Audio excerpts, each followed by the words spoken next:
LiberalViewer presents. So, welcome to LiberalViewer Sunday Live Clip Roundup. Thanks for joining me. I've picked out 27 of the weekend's best clips for what should be a great show about a great week for you tonight. As usual, my clips come mostly from the Sunday morning news analysis shows from the big five corporate outlets of ABC, NBC, CBS, CNN, and Fox News, the so-called corporate media here in the United States. I'll also have some political comedy from HBO's Real Time with Bill Maher from last Friday night, for the last time until Bill Maher comes back from a break on August 7th. You can see all the topics I'm covering listed down in the video description, and if you're watching this as a recorded show, you should see time indexes down there to skip to the topics that most interest you. I'll cover the ongoing 2016 presidential campaign again, including clips from Bernie Sanders and Donald Trump. I'll cover the supposedly ISIS-inspired attacks in France, Kuwait, and Tunisia, and the heightened threat federal officials now claim exists in the United States. I'll even have a couple clips at the end of Bill Maher and Judd Apatow and others discussing how to handle allegations against people like Bill Cosby and Woody Allen. And I just saw in my intro I misspelled Apatow and Judd Apatow. I apologize for that. But before I get to any of that, first I want to cover the big left-wing victories of the week on marriage equality, Obamacare, and the Confederate flag, starting with a couple quick clips on Obamacare.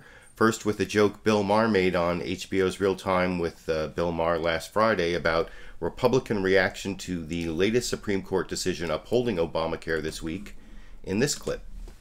One last thing, Obamacare. This was big. You know, because this is twice now, the Supreme Court. And you know, all the Republican candidates, on this one it was all, yes, said, no, we should repeal it. If I'm president, I'll repeal it. Okay, it was passed in 2010. Right. You know, it's 5 years old. When it's 5 years old, you got to stop thinking about an abortion.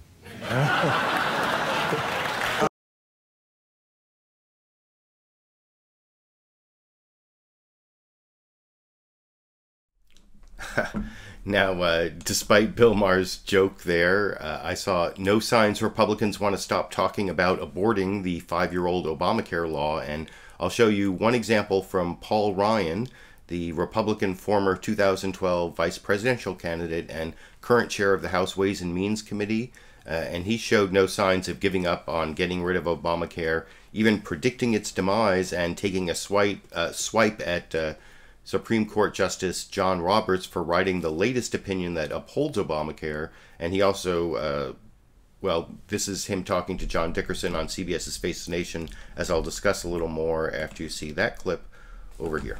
And in another major ruling this last week, the court upheld Obamacare. Ways and Means Committee Chairman Paul Ryan has been a consistent critic of the Affordable Care Act, and he joins us now from Janesville, Wisconsin. Mr. Ryan, is the president right? He says Obamacare is now the law of the land, and that's that.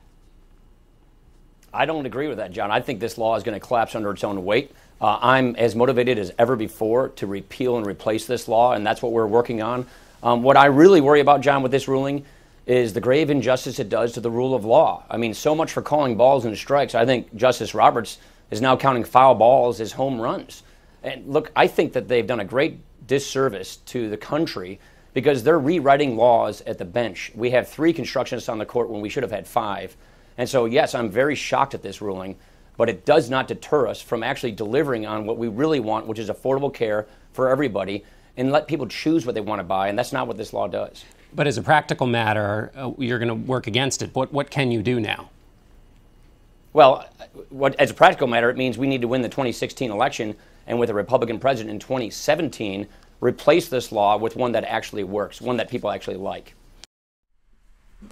I think that's actually probably wishful thinking on Representative Paul Ryan's part there, though you can let me know what you think down in the comment section. It may be that I'm just getting too caught up in all the progressive victories from this week. What I've been hearing Sunday pundits say during the shows this morning is that this may be the best week of his presidency. For example, in the summary, you can see them saying it was such a big week for progressives and President Obama in a summary on Obamacare, marriage equality, and also issues of race from NBC's Chuck Todd this morning on Meet the Press. and he stumbled slightly as he introduced his report over in this clip. Perhaps it was a bit of hyperbole, but one writer we admire said this week would be a book that historians would write books about this week, when an African-American president sang Amazing Grace as the country buried the Confederate battle flag. It was a week in which the left-right ideological struggle swung sharply in favor of progressives, as Americans came to look at three issues in a different way in rapid order. The Confederate flag came to be seen by most, not just some, as a reminder of hate, not heritage. Healthcare reform, seen now as a right, not a privilege. And same-sex marriage became law of the land. It was also a week that cemented President Obama's legacy. Here he is celebrating the Supreme Court's healthcare decision with his chief of staff, Dennis McDonough. And Friday night, the White House was bathed in rainbow colors in honor of the marriage ruling, capping the most sweeping period of social transformation since the 1960s. There is a right to marriage equality. We have it. Okay, there is a right to marriage equality. USA! USA! The progressive victories were led not from the top down, but by a new generation of grassroots activists pressing their political leaders to keep up with the pace of change. Sometimes there are days like this, when that slow, steady effort is rewarded with justice that arrives like a thunderbolt. Just 30 years ago, the Supreme Court said gay people could be punished as criminals. In historical terms, it has moved quickly, but that quickly came on the strength of more than 4 decades of engagement and work and persuasion and many stumbles and much injustice. So it took a lot of work to get to this overnight success. For Republicans running for president, responses to the ruling are a litmus test for which voters they intend to target. Some of the darkest 24 hours in our nation's history. Others, like Jeb Bush, eyeing the general election, have criticized the decision but essentially said, accept it and move on. Also this week, a flag that emerged as a defiant political symbol in 1948 with the segregationist Dixiecrat Party is now being taken down all over the South, in state capitals from South Carolina to Alabama. And the tragedy in Charleston may actually be changing the debate on race from a conversation to action. That's a wake-up call to the nation. In the same way that the loss of 4 little girls in a church in Birmingham galvanized the civil rights movement. 2 years ago, President Obama brought a message of tough love to African Americans at Morehouse College. Nobody cares how tough your upbringing was. Nobody cares if you suffered some discrimination. At Friday's eulogy for Rev Clementa Pickney, the president took a much different approach. We're guarding against not just racial slurs, but we're also guarding against the subtle impulse to call Johnny back for a job interview, but not Jamal. This change in tone is being led by a new generation of civil rights and social justice activists with a message amplified by social media. Hillary Clinton was criticized this week, along with rival Bernie Sanders, for appearing uncomfortable using the phrase Black Lives Matter. All lives matter. That didn't cut it with one of the founders of the Black Lives Matter movement.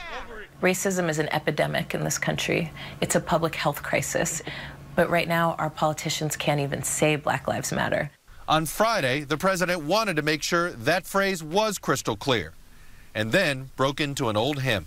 Amazing grace, how sweet. I saw some of you down in the comment section saying that if I showed that clip of President Obama singing Amazing Grace, that you might start crying. And it was quite an incredible speech, that eulogy that President Obama gave last Friday. It's definitely worth watching. And I've actually put a link to the full speech down in the video description. It's a little under 40 minutes. It was definitely a moment of presidential leadership that is fairly unique in American history, I guess. But I also really like the way that NBC report emphasized the way a lot of the big progress that came this last week came from grassroots activists, not from politicians. And I'll even talk about how President Obama lagged behind on marriage equality near the end of when I get to that topic. But I wanted to show one more clip, first specifically on the topic of race, in which Representative Elijah Cummings of Baltimore answered a question from John Dickerson on CBS's Face the Nation talking about the way forward after Baltimore and after the Charleston church shooting over in this clip. When you think about what's happened in Baltimore, and then you were there at the service on Friday, you talk about hope. The president tried to talk about that too. What do you think, what did you take from his remarks in terms of trying to address some of these long-standing problems about race in America, both in Baltimore but also in Charleston? Well, I think what the president was saying is that we need to pull the blinders from over our eyes, and that we don't have the right to remain silent about what we see. In the past, we have put Band-Aids on the symptoms. Said, okay, we got a problem here, so we'll do something there and here. But the fact still remains that what the president was trying to say, I think, was that we've got to look at things like health care. I mean, think about South Carolina. We've got 136,000 people who could be getting health care under Medicaid, under the Affordable Care Act, that are not, because the governor and the legislature won't sign off. And there are other states that are doing the same things. I mean, those are the kinds of things that go to the quality of life of African Americans and other people. We got to look at joblessness. We also have to look at the criminal justice system. And I think that's what the president's saying. Let's begin to act. It's nice to talk, but at some point, the talk has to turn into deeds to actually affect people's lives from day to day. All right. I think what Representative Elijah Cummings said there about there being a lot left to do on racial equality is also true about the other big progressive victories of the week on health care and even LGBT rights. And now I want to get to the marriage equality ruling at the U.S. Supreme Court this week, for which I think I have about a dozen clips. Of the 27 clips, it's almost half of them. And even though the Supreme Court decision was very broad, finding that denying gays their fundamental right to marry violates due process and equal protection, it was unfortunately a 5-4 decision. Pretty sad that there were 4 dissenters, each writing their own opinion against what seems a pretty obvious constitutional conclusion to me. All the way, I pretty much came to that conclusion way back, I think it was in 2003, when I read the Massachusetts State Supreme Court decision finding that marriage equality was required by equal protection. But on this topic, as usual, I like to start with a little political humor, and so I want to start with the way Bill Maher made fun of Chief Justice John Roberts looking to ancient societies as the model for our laws. And he also said, I think, that Chief Justice Roberts threw a hissy fit at the beginning of this clip. Big story. I'm sorry. There's so much news today, and that's the gay marriage one, and we haven't gotten to that yet. And John Roberts had a hissy fit. Who's more rational than Scalia? Oh yeah. Not a high compliment, but he said the court orders the transformation of a social institution that has formed the basis of human society for millennia, for the Kalahari Bushmen and the Han Chinese, the Carthaginians, and the Aztecs. Just who do we think we are?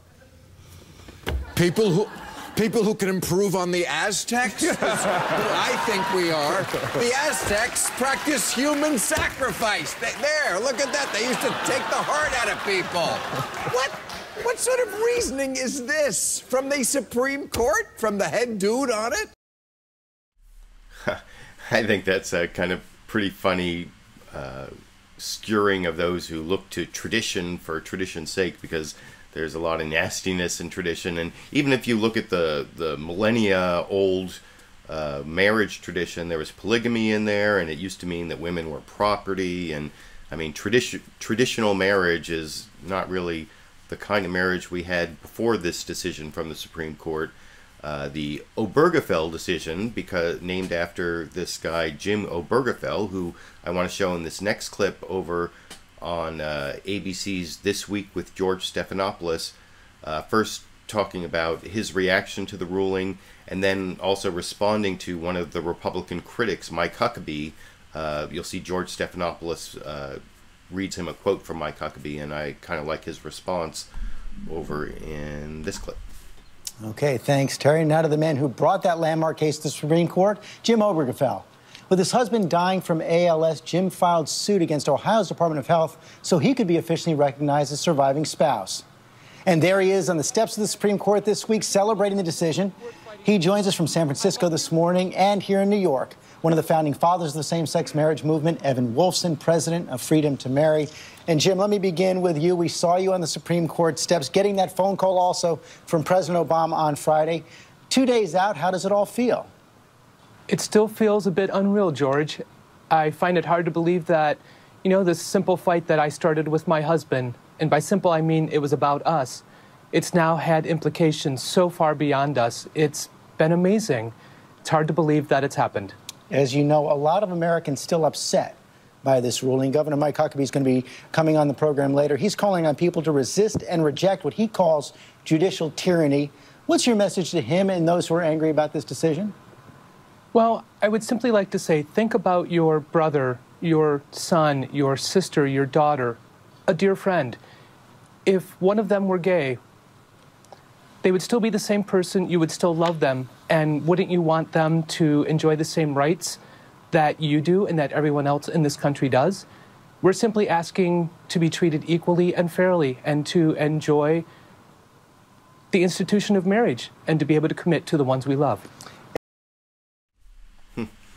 So it's hard not to be moved by that pretty heartfelt sentiment from Jim Obergefell, if I'm pronouncing his last name right. I guess you have to learn to pronounce that if you're going to be a constitutional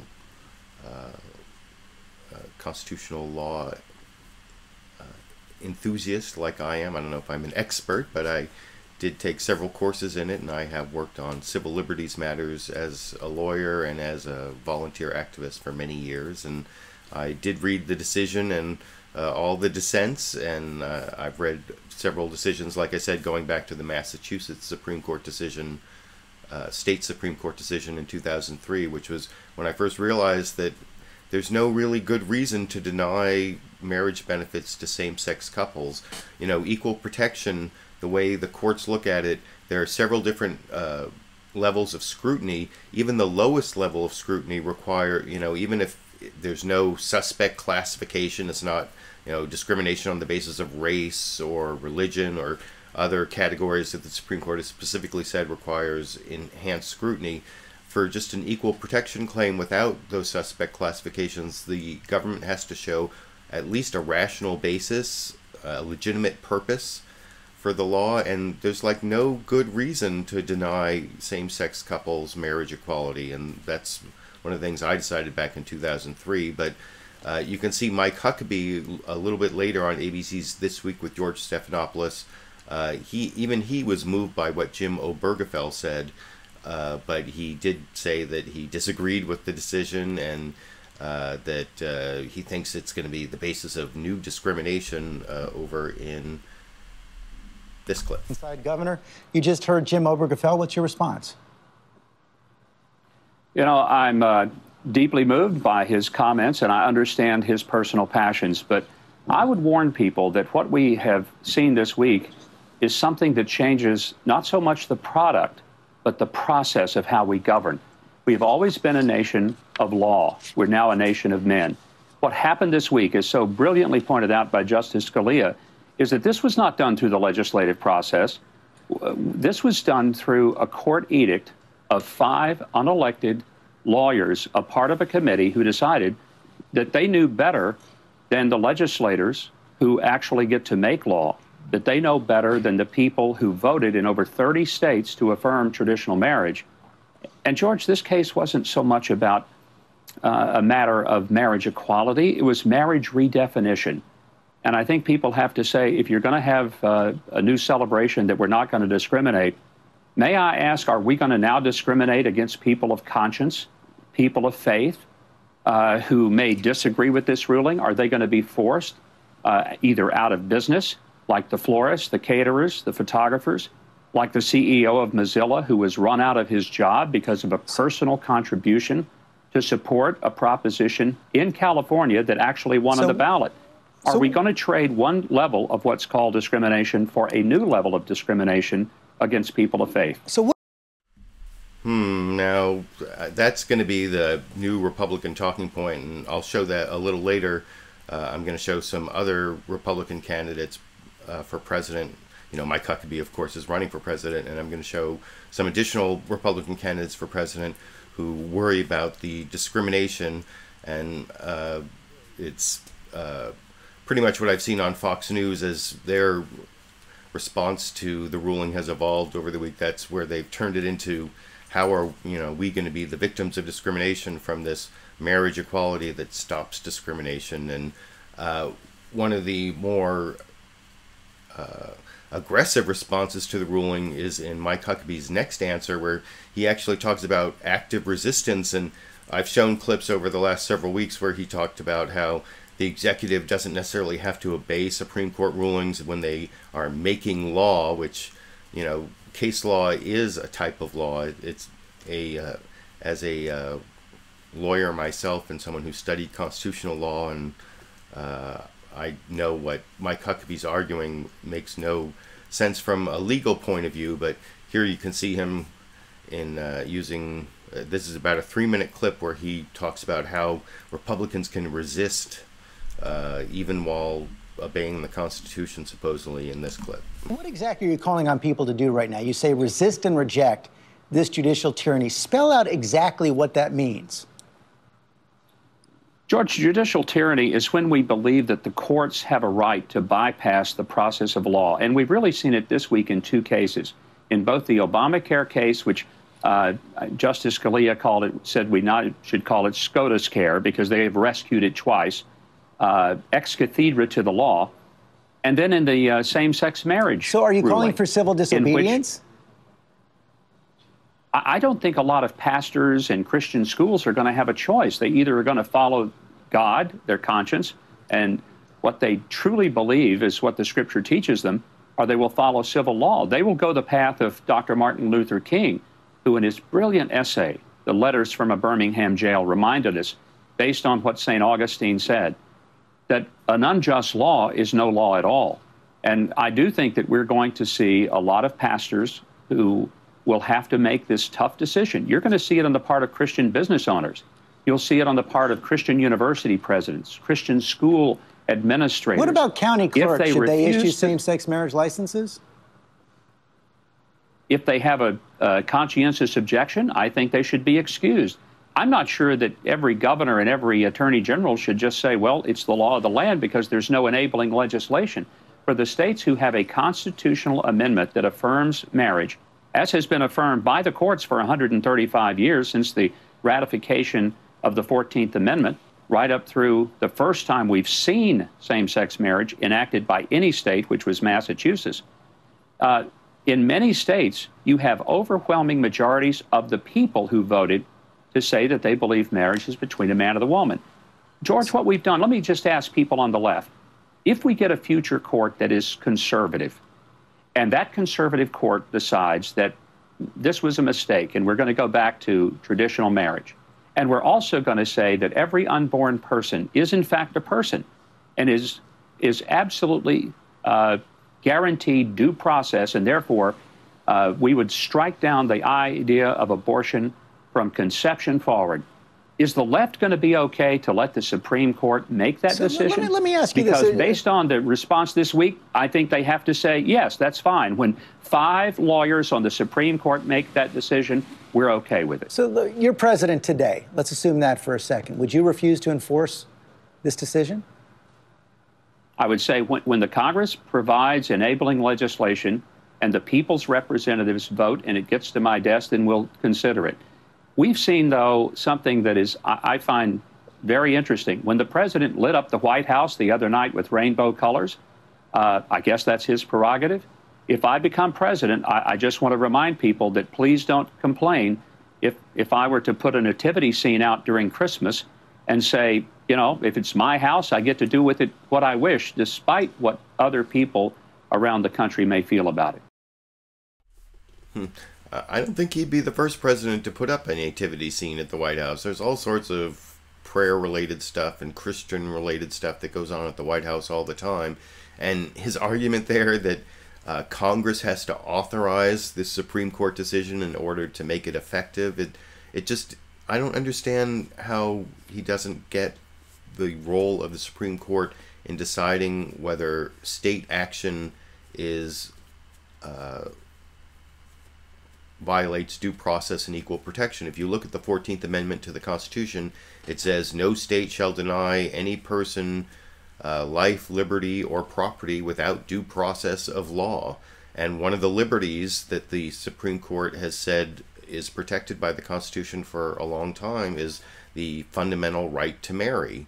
That is a fundamental right is one of the most protected rights. Free speech, you know, almost all the rights in the Bill of Rights are fundamental rights. Not all of them, like the right to be indicted by a grand jury is not a fundamental right, but almost all the other rights are fundamental rights, and it's not any stretch to say that the fundamental right to marry applies to same-sex couples and also equal protection, as I talked about in the previous clip. But Mike Huckabee wasn't the only Republican who was trying to talk about not implementing this decision. You can see Governor Bobby Jindal of Louisiana. He's the governor of the only state where there have been no same-sex marriages since the Supreme Court ruling, and he kind of hems and haws. He doesn't give as ridiculous an argument as Mike Huckabee, since Mike Huckabee's not actually governor of Arkansas anymore. He doesn't have any accountability. Bobby Jindal actually has legal accountability, so he says they are going to comply. It's just a matter of like going through some weird additional legal process that doesn't really apply over in this clip. Let me start with this. Put up this map here. Just one state in the union has not issued any marriage license since the court ruling on Friday, and it is your state in Louisiana. Even there's been some in Mississippi, in some counties in Mississippi, some in Texas. Can you explain why your state hasn't implemented the law yet?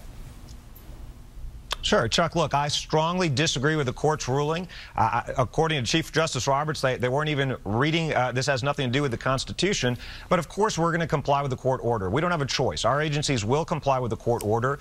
We were in a situation where we actually had it in our state constitution that marriage is between a man and a woman. A local federal judge actually upheld that. It was upheld. We are now waiting for the Fifth Circuit to reverse that ruling. They'll implement the Supreme Court's order. We've got no choice to comply, even though I think this decision was the wrong one. So how quickly do you think you'll end up complying with the law? Well, look, it'll be up to the court as soon as they issue their ruling. I suspect it'll be a matter of days. I don't know how quickly they will move. All right. But, Chuck, look, I do support, I know there are efforts in Congress to restore our 10th Amendment rights in response to this ruling, especially when it comes to marriage. I think the court shouldn't have ignored the 10th Amendment. Here's where the next fight's going. I think the left is now going to go after our First Amendment rights. I think it is wrong for the federal government to force Christian individuals, businesses, pastors, churches to participate in wedding ceremonies that violate our sincerely held religious beliefs. We have to stand up and fight for religious liberty. That's where this fight is going. The left wants to silence us. Hillary Clinton wants to silence us. We're not going away.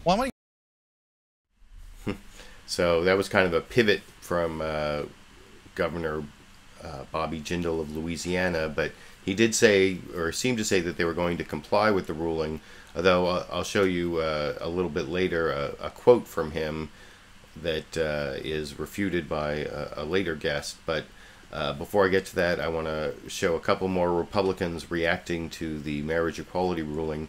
The next one is Senator Lindsey Graham, who seems to be in one of the more accepting Republicans of marriage equality. Not that he says he agrees with it, but he says that the Republicans should give up on the idea of a constitutional amendment to change the ruling, because it's just not going to happen. You know, they can put it in the Republican platform, but it doesn't matter because it's not going to happen over in this clip. Let me ask you about the Republican Party platform. The 2012 platform said this: "We affirm our support for a constitutional amendment defining marriage as the union of one man and one woman." Should that go away in 2016? I don't believe there is any chance for a constitutional amendment defining marriage between one man and one woman to get 2/3 votes in the House or the Senate and be ratified by 3/4 of the state. So get it out of the platform. I agree with you. In my view, you can put it in the platform, but it will, in my view, hurt us in 2016 because it's a process that's not going to bear fruit. What I want to do is protect the religious liberties of those who believe that opposing same-sex marriage is part of their faith. So no, I would not engage in the constitutional amendment process as a party going into 2016, accept the court's ruling, fight for the religious liberties of every American. All right, are you So you can see Senator Lindsey Graham there from South Carolina running for president and giving up on changing this ruling and concentrating on the new Republican talking point about turning it into a fight against discrimination against Christians for not accepting marriage equality.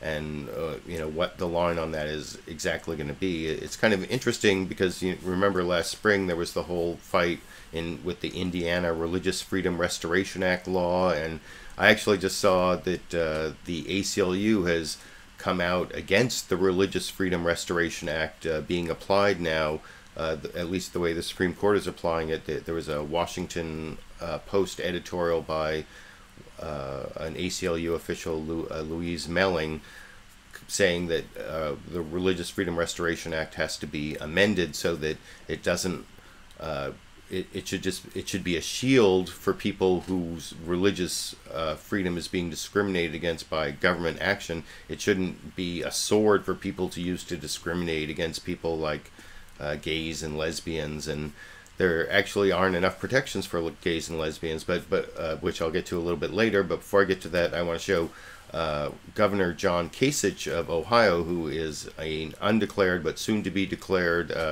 Republican presidential candidate, actually doing the most to avoid the question of marriage equality.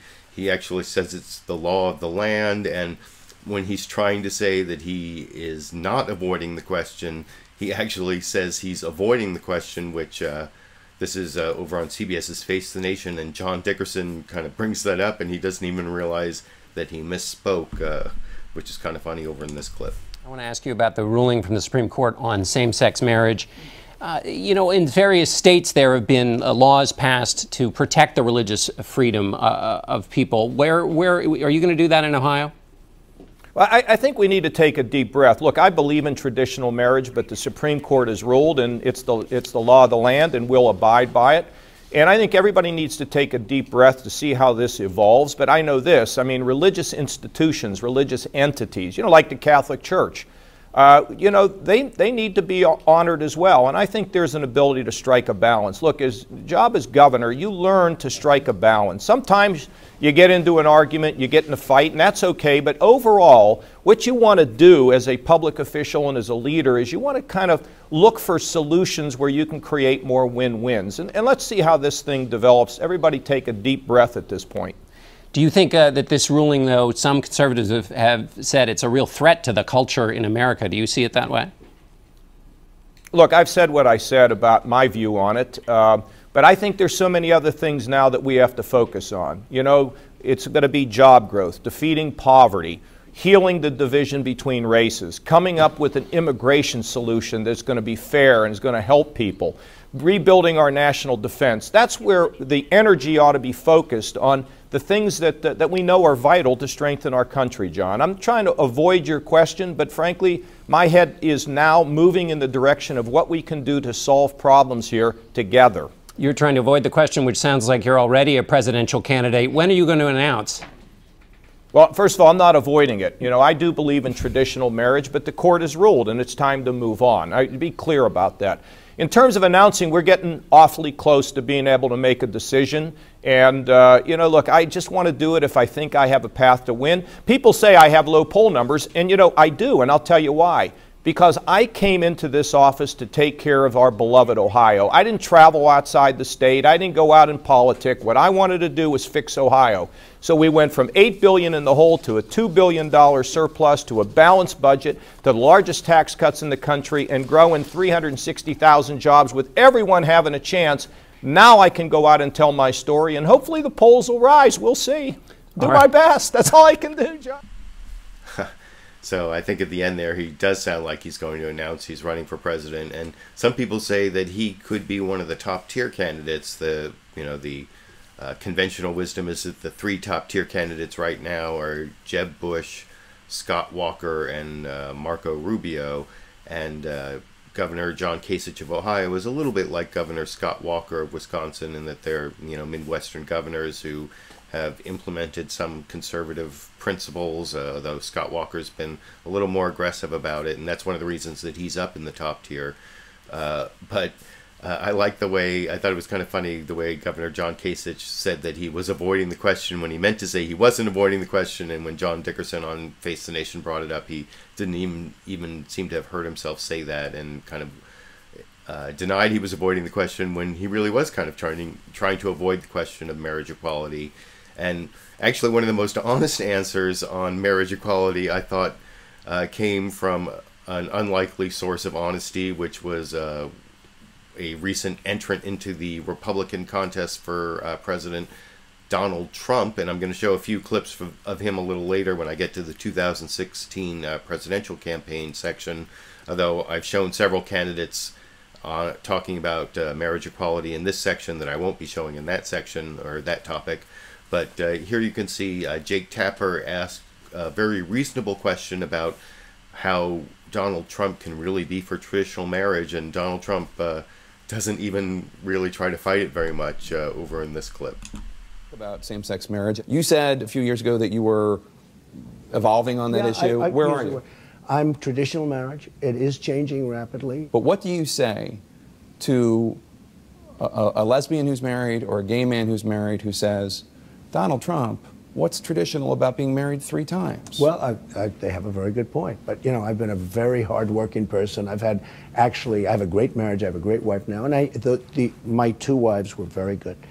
And I don't blame them. But I was working, maybe like you, 22 hours a day. I'm not asking you to explain your divorces. No, but I'm just saying I blame myself because my business was so powerful for me. I don't know if that's a good thing or a bad thing. But what do you say to a lesbian or a gay man who are married and say... I really don't say anything. I mean, I'm just, Jake, I'm for traditional marriage. So, like I said, Donald Trump didn't really fight it there when asked about why his 3 marriages were traditional marriage. He said, well, they got a good point, but he still stuck to his belief in traditional marriage anyway.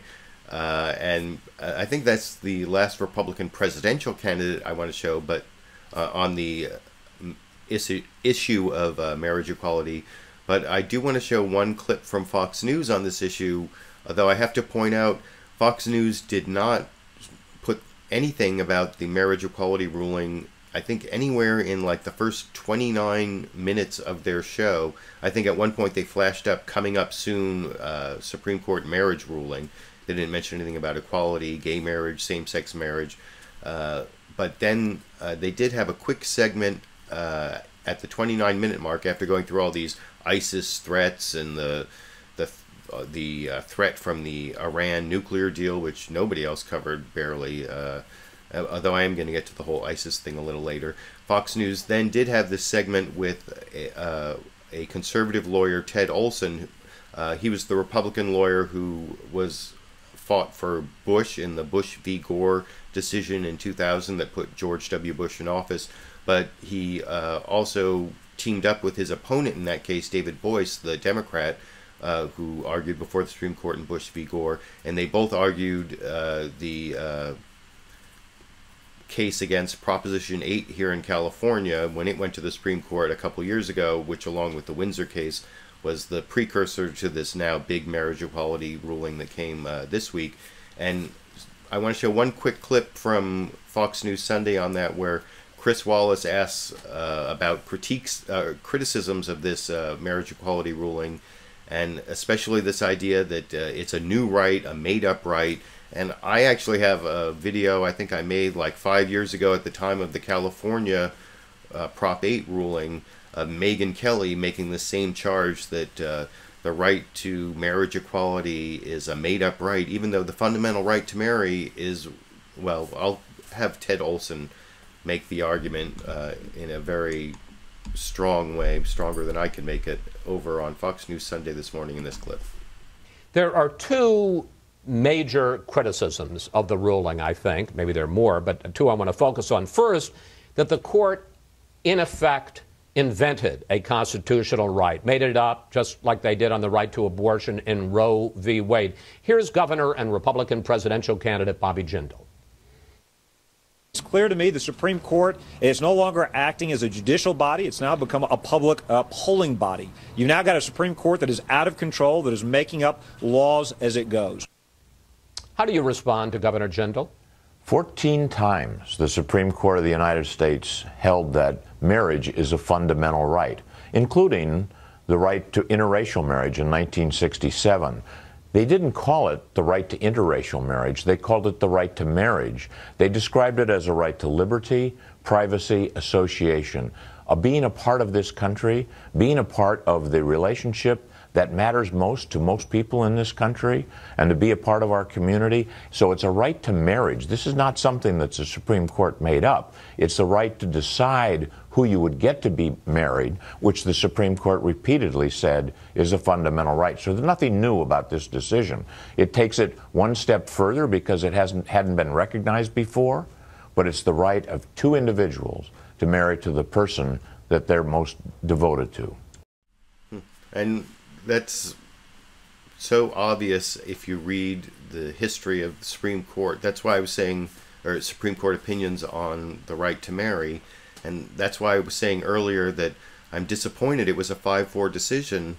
I don't know why Roberts didn't at least join and make it a 6-3.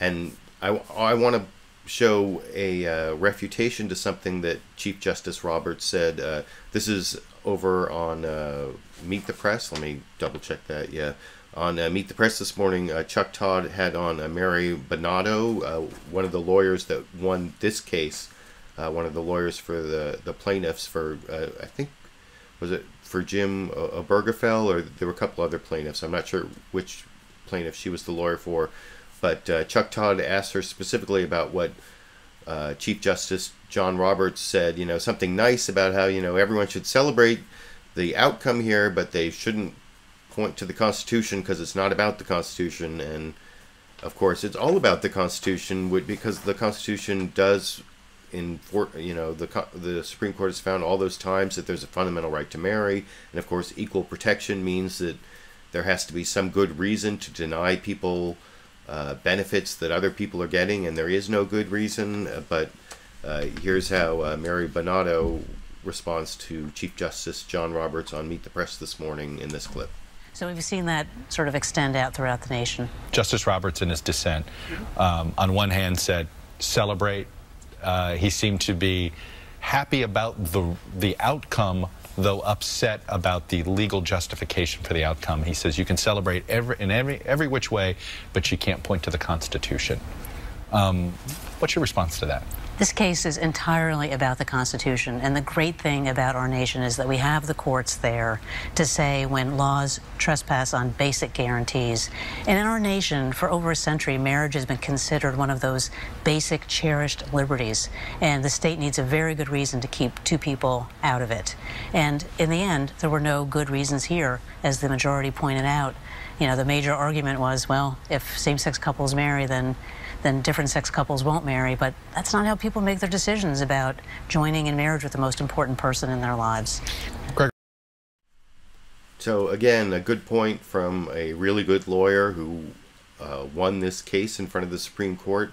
It's what I was trying to explain before about how there has to be a good reason, and they didn't have a good reason. If you want to deny benefits to some people and not, to same-sex couples that you give to opposite-sex couples under the Equal Protection Clause, you at least have to have, some rational basis, that furthers some legitimate purpose. And if it's the people are people who have been discriminated against, you need even some higher level of you may need, if there may be higher scrutiny, and you need even more basis for your decision. And then the fundamental rights analysis just says that if you are taking away someone's fundamental right, like the right to marry, that means that that's the strictest scrutiny. There has to be, some compelling government interest, and it has to be narrowly tailored to further that compelling government interest, which, of course, there's like no good reason to deny marriage equality to same-sex couples. And I want to show an important clip. This is Chad Griffin from the Human Rights Campaign, I think is the last, it's HRC. I think it's the Human Rights Campaign, which is a organization that's been fighting for LGBT rights for a long time. And he talks about how even though marriage equality has been guaranteed by the Supreme Court decision, there are a lot of LGBT rights that still have to be fought for. There are a lot of states where you can discriminate against people for being gay, lesbian, trans, bisexual, whatever. And he also responds to this quote from Governor Bobby Jindal of Louisiana. This is the one I promised earlier when I said that he was being more moderate, but in this clip from Bobby Jindal that is, let me see, this is on CNN State of the Union. Let me make sure. No, this is on ABC's This Week with George Stephanopoulos. No, it's on CBS's Face the Nation, where Chad Griffin first explains why there's a long way to go for LGBT rights, and then John Dickerson asks him about why Bobby Jindal is not implementing the law, and gets his response. Let me make sure, since I messed up which show it was on. Yeah, let me make sure I get the right clip. Over here. No question the work is not done, and while this was a monumental leap forward in this country, we still have a long ways to go. In a majority of states in the country still today, after this ruling, you can be married at 10 a.m., fired from your job by noon, and evicted from your home by 2. Simply for posting that wedding photo on Facebook. And so as you look at the battles ahead, we've got to bring full and comprehensive non-discrimination protections to everyone living in every state in this country, and that's the next battle in Congress. What about implementation of the ruling itself in Louisiana and in Mississippi? There's some slow walking going on there. What's the latest on that? Well, look, this ruling was very clear. The ruling that was written by Justice Kennedy made very clear that every state has to move forward and all of the marriage bans must fall. And I expect that that's going to happen quickly. I think what you're seeing is some folks trying to play a political game, as Bobby Jindal is doing in Louisiana. But I do expect that across this country very quickly, every state, every city, and every county will move swiftly to implement this historic ruling. So, yeah, I think marriage equality is going to be implemented. That part is going to be legally hard to resist for actual public officials. Maybe Mike Huckabee can claim there's a way to resist it, but that's because he's not holding an office. But what Chad Griffin of the Human Rights Campaign was talking about there, about the ability to discriminate in employment and housing against LGBT people, that's a travesty that there's no federal protections. And if the Democrats held the Congress right now, I think we would have passed the Employment Non-Discrimination Act. Maybe the Republicans could redeem themselves. That's kind of a fantasy, though. That's not going to happen as long as the Republicans hold the Congress, which is another reason to fight for change, though I don't think even if Hillary Clinton wins in 2016 that she's going to get a Democratic Congress. But I want to move on to one last clip on the marriage equality issue. I promised that I would look at whether President Obama really deserves credit for this, or he was kind of lagging on this. And I want to show a couple people try to defend President Obama's being a mover in the marriage equality movement, even though up until just a few years ago he hadn't come out in favor of marriage equality. And this is a discussion that was over on CNN State of the Union.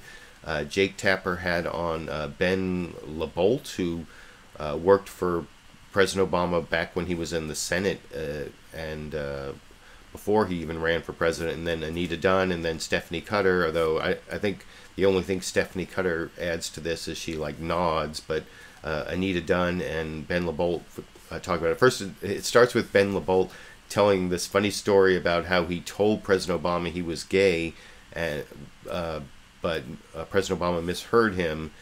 He told him because he was flirting, or he was accused of flirting with some woman, and he wanted to let President Obama know that he was gay. And then it goes into this whole argument that President Obama really was a leader on this, and I'll explain why I think that that may be more controversial than Ben LaBolt and Anita Dunn make it seem like over in this clip.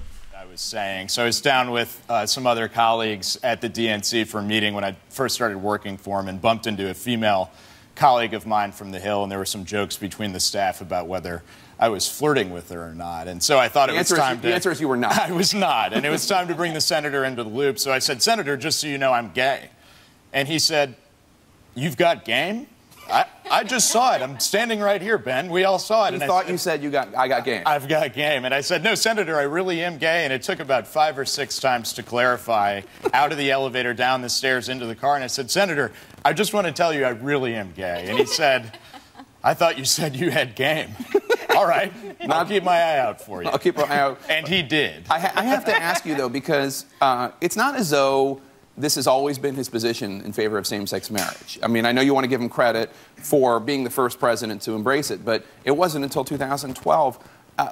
On a personal level, did it bother you working for somebody who didn't support same-sex marriage in 07, 08? I think you have to understand how quickly the country shifted on this issue. I mean, when I was going to college in Vermont, probably the most liberal state of the nation, in 2000, that was the first time the civil union issue ever successfully passed in a state. And a bunch of elected officials lost their jobs for that. In 2004, President Bush ran on a platform of a constitutional amendment in the states to ban gay marriage. So just a few years after that, then Senator Obama is out there advocating for civil unions, advocating to repeal Don't Ask, Don't Tell, advocating for the rights of gay couples to visit their loved ones in the hospital. And we've seen all that change realized under President Obama in really so few years. Yeah, no, since the country shifted. It's a fair point, but I mean, I have to ask, because Axelrod in his book seems to suggest that it's kind of blurry as to when Obama changed his mind and when he acknowledged having changed his mind.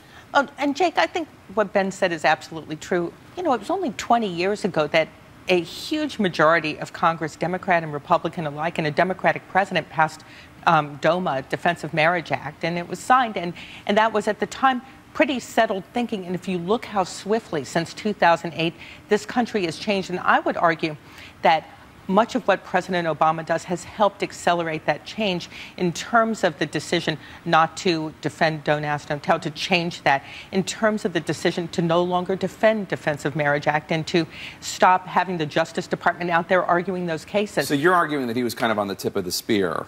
I would argue so? also, yes, absolutely, and I would also argue that everyone in this country has moved very swiftly, that his evolution has been, you know, as part of a leading edge here, but that a lot of people in this country have gone through the same evolution in a pretty quick time span as well. Now, like I said, you saw Stephanie Cutter there kind of nod when Jake Tapper asked if President Obama was at the tip of the spear on this marriage equality fight, and you heard Anita Dunn especially try to argue that he was, because the administration did do several things that moved the ball forward on, you know, getting rid of Don't Ask, Don't Tell, and not defending the Defense of Marriage Act when it came up before the Supreme Court a couple of years ago. On the other hand, you know, tip of the spear means like a real leader, and I think that President Obama, as on so many things, was a little bit timid. He didn't come out for marriage equality till 2012, and I wonder if he really believed that. You know, I remember back in 2008, he was still saying that he had these personal Christian beliefs that marriage was between one man and one woman, and that he could have really been a leader and really been at the tip of the spear at that point.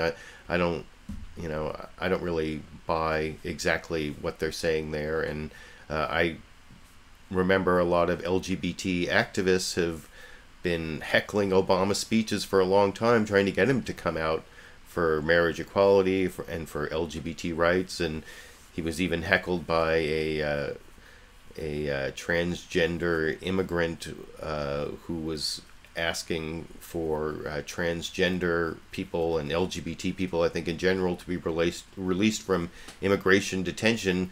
Something like 20% of the sexual abuse cases in immigration detention in the U.S.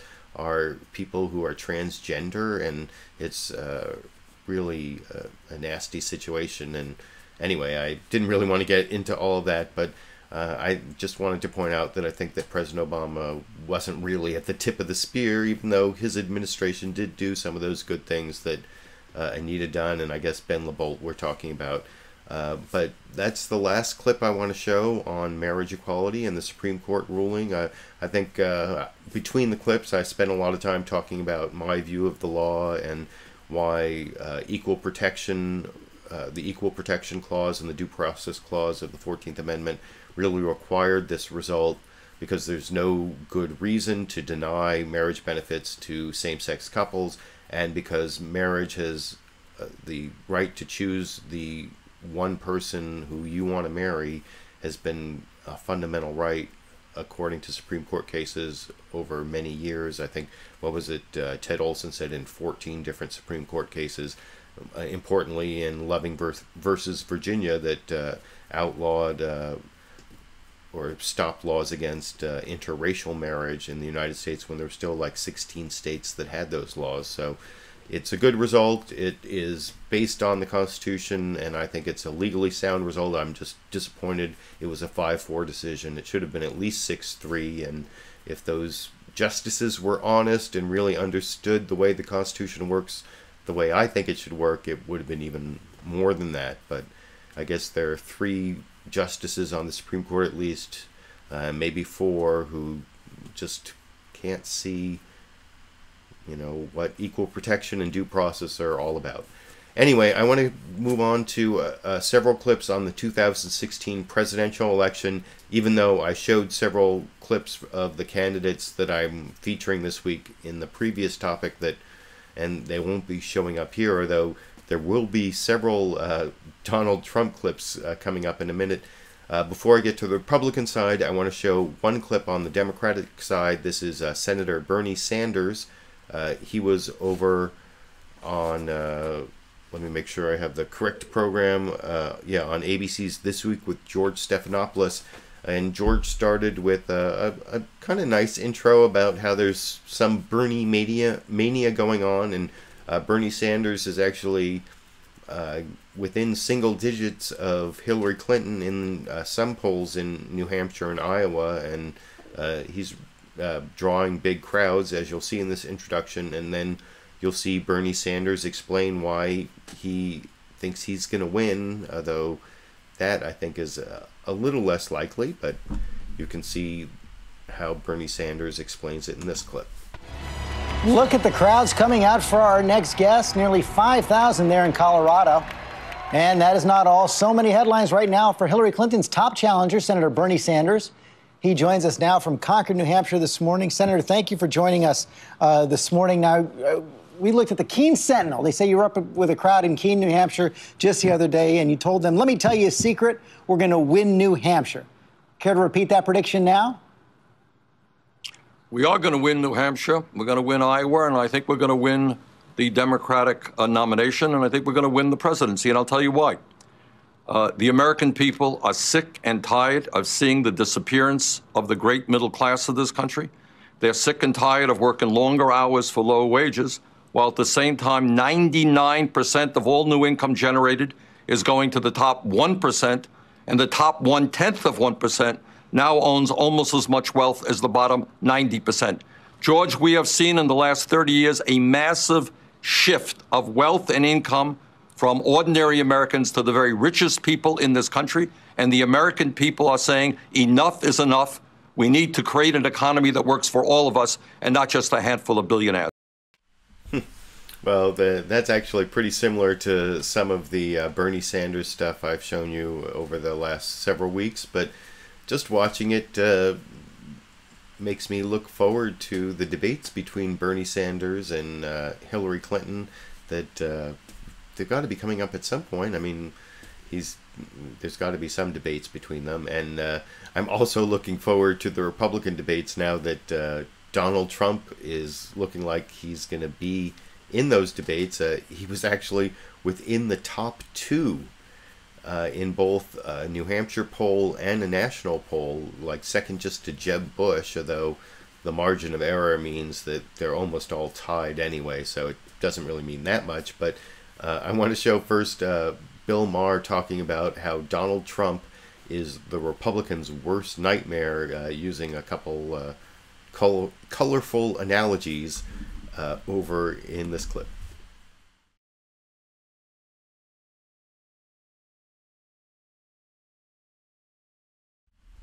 Oh no, missing file. I don't know what happened there. Let me try that one more time, because it says it's a minute and hold on.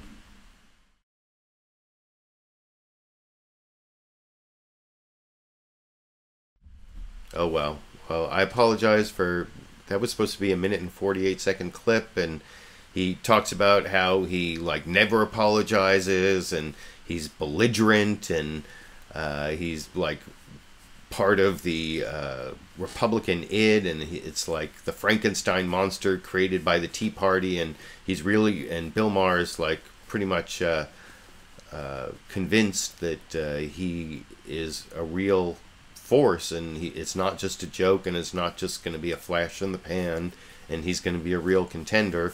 I wish I could show you that clip. I don't know how that happened. I hope that didn't happen to any of the other Bill Maher. I have like 3 more clips from HBO's Real Time with Bill Maher. I don't know how that one turned out to be media missing, but the next clip I want to show you, the next 3 clips are actually of Donald Trump himself over on CNN State of the Union talking to Jake Tapper.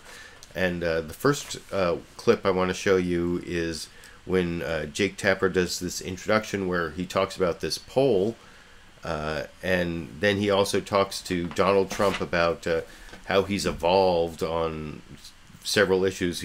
I think the one he talks about is how Donald Trump used to be for single-payer health care, which is to the left of Obamacare, but he's evolved on that issue. Just like, remember, he evolved on marriage equality and now believes in traditional marriage in the clip I showed before in the marriage equality topic. Now, here he is talking about how he's evolved on single-payer health care after an introduction with the poll from Jake Tapper in this clip. Welcome back to State of the Union. The race for 2016 now a shock to the body politic this week, with Donald Trump showing real strength in a series of polls. Our latest CNN poll shows him in second place in New Hampshire, trailing only Jeb Bush. Another poll has that same result nationally among Republicans. Love him or hate him, the mega millionaire real estate developer and reality TV star is now an actual contender for the Republican nomination. In 2000, when you were flirting with running as a Reform Party candidate, you wrote that you were a liberal on health care and you supported a Canadian-style system where the government acts as an insurer. Is that what you still believe in? No, I looked at that. I looked at it very seriously. I do believe, and some people don't agree with me on this, I want everyone to have coverage. I do want people to have coverage. I think that a great form could be, and I love the free market. I love the way it works, but we never had a free market. Even before Obamacare, it wasn't really free market. As an example, we're in New York right now, and when I wanted to bid out my health insurance and all sorts of things, we had boundaries. I could only go in New York. If I wanted to bid it out to a company from California, New Jersey, anywhere, I mean, and I was getting, like, you get no bids. But the single payer, no more. You're not interested in that? No. I mean, and you know, there are different times. And over the years, you're going to change your attitudes. You're going to learn things, and you're going to change. And I've evolved on that issue. I've evolved on numerous issues. Let me ask you. Yeah, he has evolved on numerous issues. I don't know if he has a coherent political philosophy. It's more like in the missing Bill Maher clip, what I was saying when I summarized it about how he just says what's at the top of his mind and is belligerent and has like these really almost like redneck opinions on some issues, and he's playing to like the Tea Party base of the Republican Party. And that's the next clip I want to play of Jake Tapper's interview with Donald Trump, where first I'm going to start off with a little bit of the end of an answer from Donald Trump where he talks about how he loves the Mexican people, which is, of course, trying to, in a way, overcome something he said in his announcement speech about how Mexico doesn't send their best over here. They're like rapists and murderers and drug addicts and some good people, but he definitely said in his announcement that the Mexicans who were coming over were, you know, mostly rapists and murderers, and he's had some problems with Univision over that. They're not going to show his Miss Universe pageant anymore. And anyway, here's first, like I said, Donald Trump saying how he likes the Mexican people, and then Jake Tapper following up and how he tries to say it's not Mexicans, it's immigrants in general, and I don't think he really helps himself over in this clip. They're going to be the capital of automobiles pretty soon, the way they're going. I respect what they're doing. I think it's great. I like Mexico. I love the Mexican people. I do business with the Mexican people. But you have people coming through the border that are from all over, and they're bad. They're really bad. I've spoken to border guards, and I said, how bad is it? They said, Mr. Trump, you have no idea how bad. You have people coming in, and I'm not just saying Mexicans. I'm talking about people that are from all over, that are killers and rapists. And, I mean, they're coming into this country. Let me talk to you about that for 1 second. The government of Mexico called those comments prejudicial and absurd. And I think that what they're objecting to is the idea that of the 11 million undocumented workers, illegal immigrants, whatever you want to call them in this country, that you're painting them with a very broad brush, rapists, criminals, when that's probably a very small percentage. Well, I don't think it's a small percentage, it's a lot, but it's not Mexicans necessarily.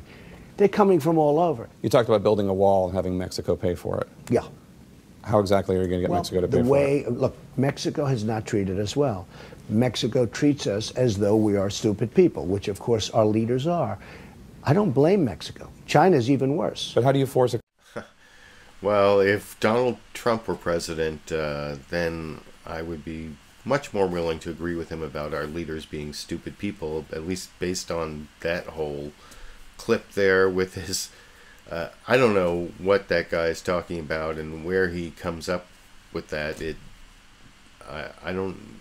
Is that like some sort of brilliant, devious plan, or is that just like stupidity? It seems like stupidity, but then you saw the poll back there about how he's in second place, just below Jeb Bush, although, like I said, there is the margin of error, and a lot of people think it's like a joke and a flash in the pan, and I don't know, that who knows, I wouldn't put it past the Republicans, but Jeb Bush is the big target of Donald Trump's candidacy, it seems, for some reason, and that's something Jake Tapper brings up in this last Donald Trump clip I want to show for the show tonight. And this seems kind of like Donald Trump damning Jeb Bush with faint praise. You know, keep saying he's like a nice guy. He's just not really an effective leader or not a good negotiator. And there's this weird part where he like somehow presumes Jake Tapper knows that Donald Trump is a better negotiator than Jeb Bush would be over in this clip. You seem to really be taking on Jeb Bush in particular in your campaign appearances. Why is that? I don't mean to, and I've been told that by others. I was actually told that by my wife, and I don't mean to, because I think he's a nice person. I watch him. I think he's a nice person. And I actually felt bad because I hit him very hard one day, and I said, why am I hitting him so hard? His approach to you seems to be not taking you seriously. His campaign, not taking you seriously. Trust me, he takes me seriously. You think so? Okay, I was going to say, what is your message to Jeb Bush? We have been contacted. My message is I think he's a wonderful person. No, and I look forward to seeing him. But in terms of him not taking you seriously, what do you say? Oh, you know he takes me seriously. And his people have, believe me, he takes me seriously. Why do you say that? Because they call. Well, okay. What do they say? What would you think? Stop attacking Jeb? You know what? They take me so seriously, and they do call, and they write, and just believe me, they take me very seriously. Okay. But with all of that being said, I really think he's a nice man. I think he's a wonderful man. I don't know if I want him negotiating with ISIS. I think Trump will do a lot better. You think so too, but you're not going to say it. Well, I don't know anybody's going to negotiate with ISIS. Well, you could bring them to a point. Look, the whole ISIS thing has to be ended. It's got to be stopped. We have to stop that. What's going on over there is incredible. that's as much Donald Trump as I can take. I'm not even going to show you the part where he talks about how we need to bomb the oil fields in Iraq, and he doesn't care about whether the Iraqi government says it's okay. You know, I don't know what happened to the idea of sovereignty. I guess we don't respect Iraqi sovereignty. It's not like we ever, I mean, before the Obama administration really respected Iraqi sovereignty. So anyway, I want to show one more clip on the idea of on the topic of the Republican presidential campaign, or hopefully this will work. This is supposedly a clip from the Overtime, Real Time with Bill Maher's Overtime is actually available in full on YouTube. I put a link down in the video description. This is Bill Maher talking to a Republican pollster, Kristen Soltis Anderson, about how polls aren't really that accurate anymore. So that may give us a little feeling of solace that Donald Trump is in second place. But I'm a little worried this clip isn't going to play after what happened with that last one, but I guess we'll see after I try to play it here. The fact that you have only about a third in South Carolina in a Republican primary that say I'm very conservative, I think is really notable. And I think it means that you don't have to be a fire breather to win this primary. Yes. Okay, I read recently that pollsters are having a very hard time. They are. Because it's not like the old days when everyone had a landline. Yep. And people just don't answer the cell phone. And when you have a cell phone, of course, you can see who's calling. When it says pollster, they don't answer. Everybody, please pick up if a pollster calls you and take our surveys. They cited the British election, they got way off. Yep. The Israeli election, they got way off.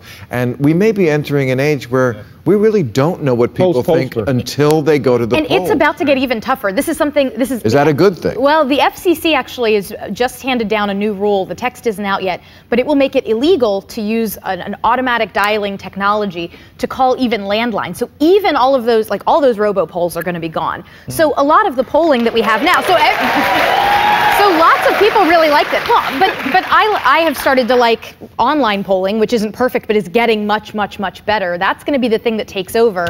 So I'm not weeping too much for the death of the robo-poll, but I think we've got to figure out how to do new things. Now, it's kind of an interesting discussion. A lot of people don't talk about the problem with polls, but one reason I think it's interesting to see Bill Maher question the accuracy of polls is he's used polls so many times when it comes to talking about problems in the Islamic world, that so many Muslims are extremists, when he's relying on these Pew polls that have more problems than the polls he's talking about in the United States, where their only problem is that people don't have landlines. I mean, in some of these countries, these Muslim countries, where they're doing these polls, first they have authoritarian governments, so people don't feel comfortable expressing opinions different from, you know, the ruling theocracy or whatever. So it doesn't really give you an accurate representation. And anyway, I didn't really want to go into the whole Islam thing, but I just wanted to play that clip about polling. I'm glad it actually played. But speaking of problems with the Muslim extremism, I do want to show a few clips. They're all about 2 minutes long. Each one is about two minutes long, on the issue of ISIS and these attacks on 3 continents that they're calling Bloody Friday, I guess, from groups that are claiming that ISIS is taking credit for them. They may be ISIS directed or inspired. There was one in France, one in Kuwait, and one in Tunisia. First clip I want to show, I told you how Fox News Sunday really concentrated on both this and the Iran deal for the first half of the show before they even mentioned the marriage equality ruling. Well, here's the introduction to Fox News Sunday talking about that. Yeah, let me make sure that's the next clip. Chris Wallace introducing it, and then handing off to Jeff Rosen, who actually explicitly says, links it to the Iran nuclear deal by saying that Iran is a sponsor of nuclear, or the #1 sponsor of terrorism, not nuclear, #1 sponsor of terrorism, when transitioning to what's going on in the Iran situation over in this clip.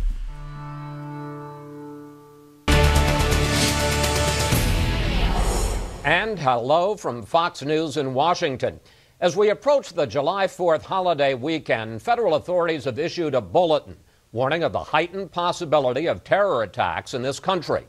This comes in the wake of what ISIS supporters are calling Bloody Friday, when Islamic radicals launched 3 deadly attacks in Europe, Africa, and the Middle East.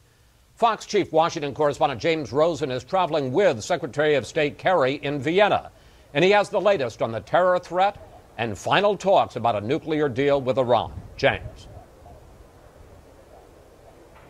Chris, this law enforcement bulletin was unusual in that it was issued jointly by the FBI, the Department of Homeland Security, and the National Counterterrorism Center.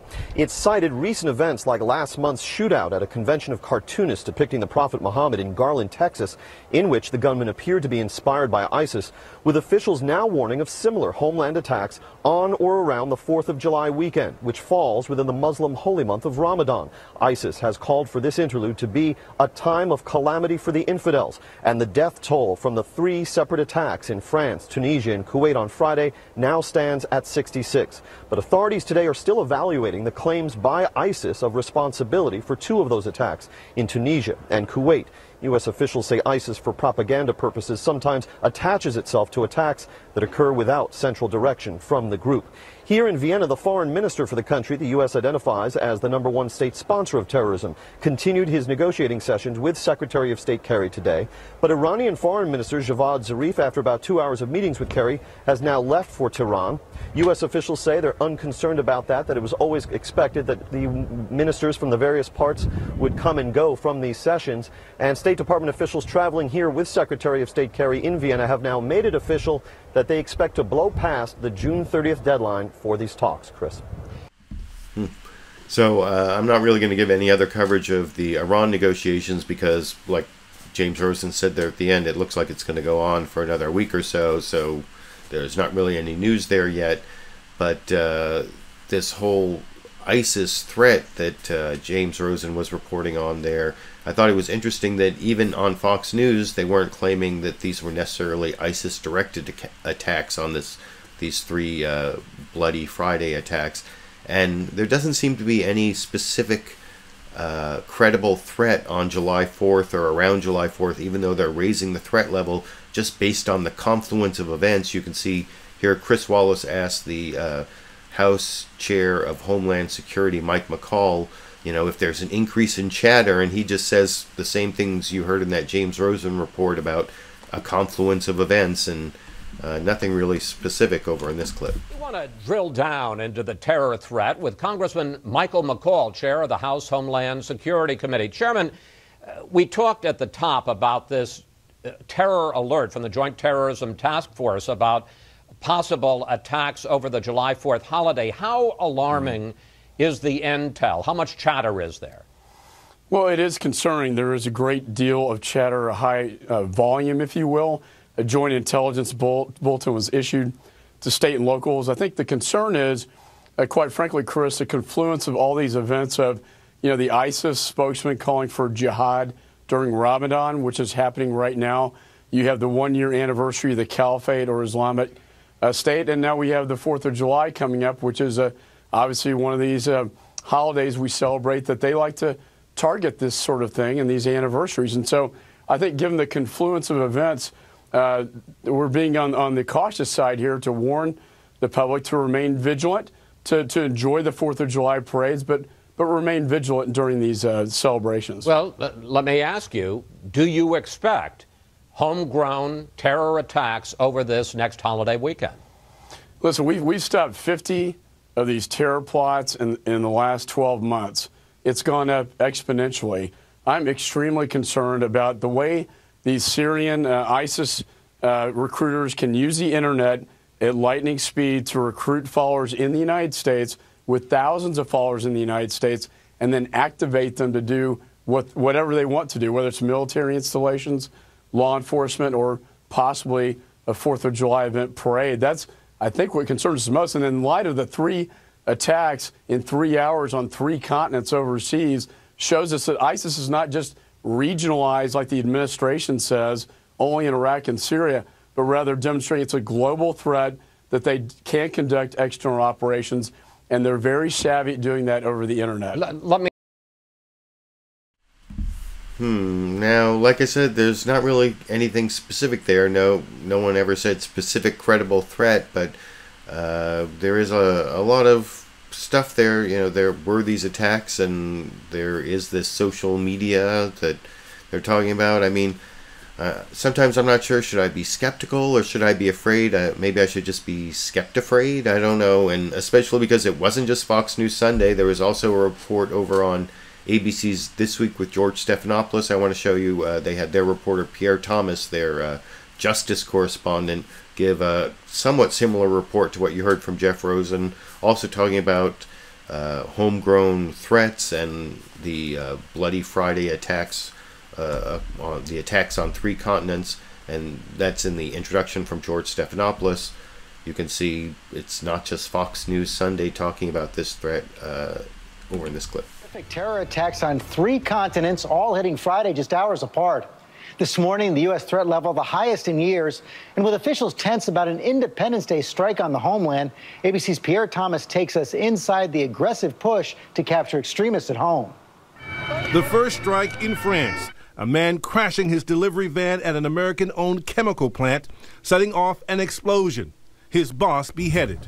2 hours later in Kuwait, a Shiite mosque attacked by a suicide bomber, 27 killed, hundreds wounded. Then in Tunisia, a bloody massacre, a gunman mowing down tourists at a beach resort, 39 dead. ABC's Bob Woodruff is on the scene. Now, the witnesses now tell us that the killer began right in that corner. He came with his rifle. He was so nervous, they said, it seemed to be shaking. Then he opened fire over here, killing people sitting in their chairs. Then he moved on to the pool, killed many, many more. ISIS has claimed responsibility for the attacks in Kuwait and Tunisia. And here at home, U.S. officials deeply concerned about the potential for an ISIS-inspired attack as we approach the 4th of July celebrations. In the last 48 hours, a bulletin sent out to 18,000 law enforcement agencies urging vigilance. The reason? An unprecedented social media campaign by ISIS targeting thousands here at home. ISIL has spent about a year investing in trying to reach troubled minds in the United States through social media, to either recruit them to come to their so-called caliphate to fight or to kill where they stand. In response, the FBI is conducting a broad campaign targeting suspected radicals. 7 arrests in the last 2 weeks alone.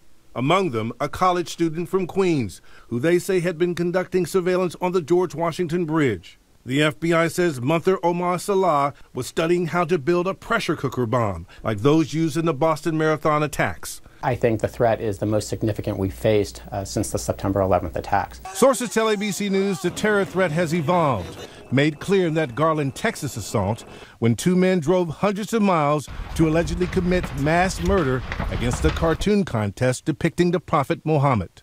A seminal moment, the suspects apparently willing to die for their cause after being recruited primarily, if not solely, online. So there you have the same threat as reported by ABC, although ABC News has really close ties to the military, as I've pointed out many times with the Martha Raddatz report, getting exclusive access to the military. I don't know if they're on par with Fox News in terms of their water carrying for the military-industrial complex, but I do want to show the corporate media coverage of this ISIS threat, not specifically, but in a way that makes me skeptifraid, as I was saying before. And before I finish the show, I want to show 2 quick clips. Hopefully they'll play from HBO's Real Time with Bill Maher. I'm a big fan of Judd Apatow, back from Freaks and Geeks days when I was a big fan of that show, and he's been involved in so many other great projects. I'm not going to go into all those because I'm running out of time, kind of, but I want to show a discussion that Judd Apatow and Bill Maher had about how the media and those of us who are not a court of law should treat allegations against celebrities like Bill Cosby, and they also mentioned Michael Jackson in this first clip. A little later I'll contrast it with Woody Allen, but assuming this clip plays, this is Bill Maher talking about Cosby with Judd Apatow, and they seem to both have known about this for a long time, as you'll see at the end of the clip here. No! I'm so upset. I I can't believe there's another missing file. I don't know what happened this week with my... I think I went through and processed those too quickly, or I don't know what the problem was. But I have one more clip where they sort of talk... In that clip, they both talk about how, you know, there's so many allegations against Bill Cosby, 40 or whatever, that, you know, in the court of public opinion, we can draw our conclusions. But... The problem is with someone, for example, like Michael Jackson, there weren't enough accusers. You know, there wasn't enough evidence for us to like decide one way or another, but eventually it builds up enough that we can draw conclusions. And they both talked about how they knew people who were victims or claimed to be victims, and they didn't have any reason to lie. And I think Bill Maher ends by saying that you know, there's so many women with these stories that, you know, Bill Cosby put more people to sleep than warm milk, and that I was going to end on that. And I don't know why I couldn't show you the clip, but then the final clip I want to show, which hopefully will play, is starts off with Michael Eric Dyson talking about how, you know, we have to, you know, one of the things that Bill Cosby has brought up is how we need to not believe other people like Woody Allen and Roman Polanski, and then Bill Maher talks about the difference between Woody Allen on the one hand and then Roman Polanski and Bill Cosby on the other, and hopefully that will play for the last clip tonight over here. That if we're going to find offense with what he said, there's so much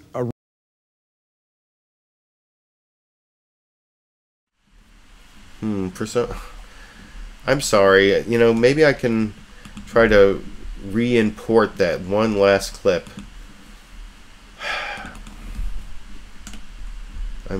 Here, let me see.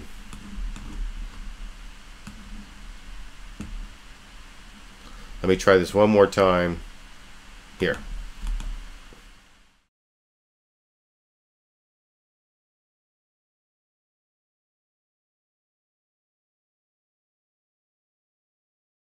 I was saying. So it's down with some other colleagues at... Well, I'm really sorry that I couldn't play those last two clips for you.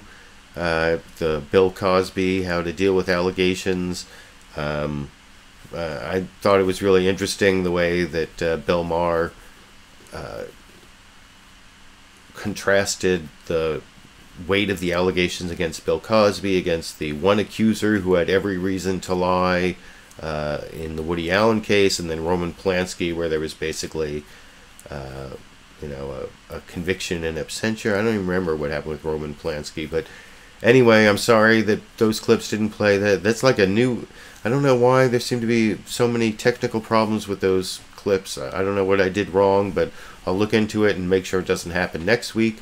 I almost made an excerpt video last week that I may do again, and I don't know, maybe I'll make an excerpt video from this show this week, or fix some of the problems and show clips I didn't end up showing and talk about them since I already made them and they just didn't show up. And then, of course, this Wednesday is LiberalViewer First Wednesday Live Q&A for the first Wednesday of July. And so if you want to ask me any questions, I think I'm going to discuss the Supreme Court cases again and whatever. That's Wednesday at 4:30 p.m. Pacific Time. That's Greenwich Mean Time minus 7 hours. And I apologize for the technical difficulties with how many? Was that 3 different real-time with Bill Maher clips? And it's kind of a bummer because now Bill Maher's taking a 1-month hiatus, coming back August 7th. So for the next month I'll have to make up whatever political comedy I can out of the actual political clips or whatever I can find. I guess we'll find out. And otherwise, I guess I'll be seeing you all around. For those of you, by the way, I should say, who want to contribute to my videos, you'll see a little eye up in the corner there of the video you can click on. I appreciate those of you who watch live, those of you who watch as a recorded show. Whoever wants to help me keep making these videos. I've noticed this last week that a lot of my old videos are getting demonetized by YouTube, I assume because they talk about sensitive subjects like Islam or terrorism or God knows what. And so I really am depending more and more on the contributions from my patrons and the one-time contributions through fan fundraising. So if you can help out with that, it will extend my ability to make these YouTube videos, hopefully through the 2016 election season, and then we'll see, I guess. Anyway, I guess I'll be continuing to make YouTube videos at least for the foreseeable future, and I'll be back here next Sunday at 6:30 p.m. Pacific Time. Again, that's Greenwich Mean Time minus 7 hours. And until then, I will be seeing all of you around the internet.